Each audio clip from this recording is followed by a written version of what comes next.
দেখছেন শেষের আলো প্রতিবেদন, সঙ্গে আমি দেবরাজ। শুরু করছি আজকের প্রতিবেদন। পশ্চিমবঙ্গের মুখ্যমন্ত্রী মমতা বন্দ্যোপাধ্যায় জলপাইগুড়ির ট্রেন দুর্ঘটনাস্থল পরিদর্শনে যান মঙ্গলবার। সেখান থেকে তিনি সোজা চলে যান কুচবিহার সফরে। এবার লোকসভা ভোটে তৃণমূল বিজেপির কাছ থেকে এই কুচবিহারের আসনটি ছিনিয়ে নিয়েছে।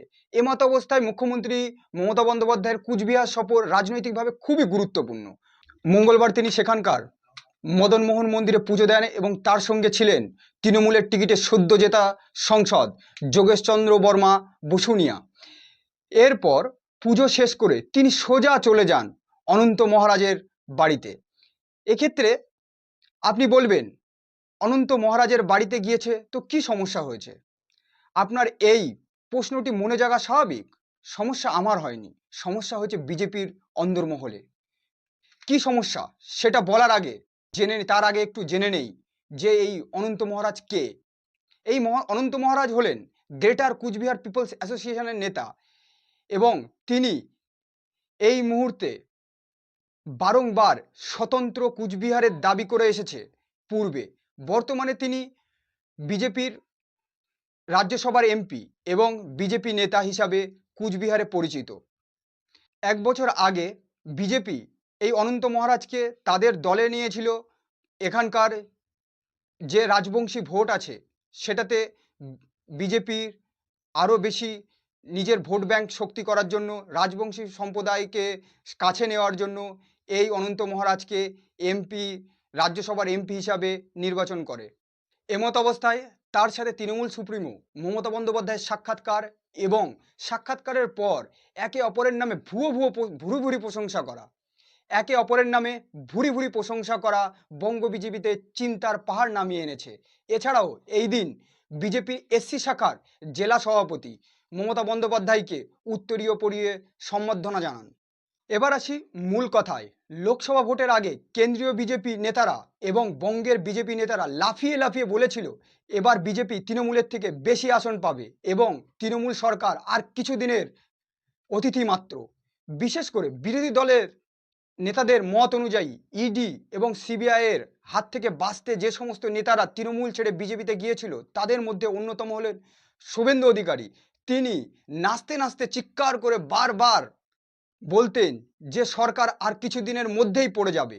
এমতো অবস্থায় আপনারা সবাই জানেন যে বিজেপির নবীন এবং প্রবীণ, নবীন বলতে বিজেপির যে সমস্ত বাইরের নেতাদের নিয়েছিল বিভিন্ন প্রলোভন, ভয় বা যে কোনো কিছুর মাধ্যমে, তাদের মধ্যে এখন নিজেদের মধ্যে ঝামেলা চরম পর্যায়ে পৌঁছেছে।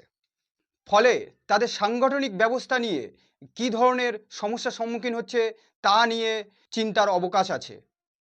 ফলে তাদের সংগঠনের মধ্যে যে সমস্ত সমস্যা তৈরি হচ্ছে সেই সমস্যা মেটানোর ক্ষেত্রে কতটা উদ্যোগী হচ্ছে সেটা নিয়ে এখন একটা সংশয় তৈরি হয়ে রয়েছে।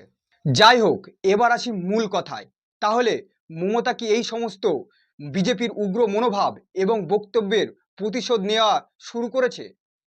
বিজেপি দল ভাঙিয়ে যে নেতা চুরি করার যে খেলা করছিল ভোটের আগে, তা কি এখন মমতা সুদে আসলে ফেরত দিতে চাইছে? এ বিষয়টি ভালো করে বুঝতে গেলে সবার আগে প্রথমে তৃণমূল নেতা সাকেত গোখলের বক্তব্যের দিকে চোখ রাখতে হবে। এ বিষয়টি ভালো করে বুঝতে গেলে সবার প্রথমে তৃণমূল নেতা এবং সদ্য জেতা তৃণমূলের লোকসভার সদস্য সাকেত গোখলের বক্তব্যের দিকে আমাদের চোখ রাখতে হবে। সাকেত গোখলের মতে পশ্চিমবাংলায় 3জন বিজেপি এমপি তৃণমূলে যোগ দিতে চলেছে। এর ফলে বিজেপির লোকসভায় সদস্য সংখ্যা হবে 240 থেকে কমে গিয়ে দাঁড়াবে হচ্ছে 237 জন এবং ইন্ডিয়া জোটের সদস্য সংখ্যা 337 থেকে বেড়ে দাঁড়াবে 240 জন। এই বক্তব্যের উপর ভিত্তি করে আমরা যদি মমতার কালকের কুচবিহার সফরকে বিশ্লেষণ করি তাহলে কি বলা যাবে বিজেপির বিরুদ্ধে মমতার খেলা শুরু হয়ে গেছে কুচবিহার থেকে? এক্ষেত্রে বঙ্গ বিজেপিতে যেমন একে অপরের বিরুদ্ধে কাদা ছড়াছড়ি চলছে, তেমনি জাতীয় স্তরে আরএসএস মোদির সাইডলাইন করতে মরিয়া হয়ে উঠেছে, মোদির বিরুদ্ধে সুর চড়িয়েছে প্রবলভাবে। এই বিষয়ে বিস্তারিত আলোচনা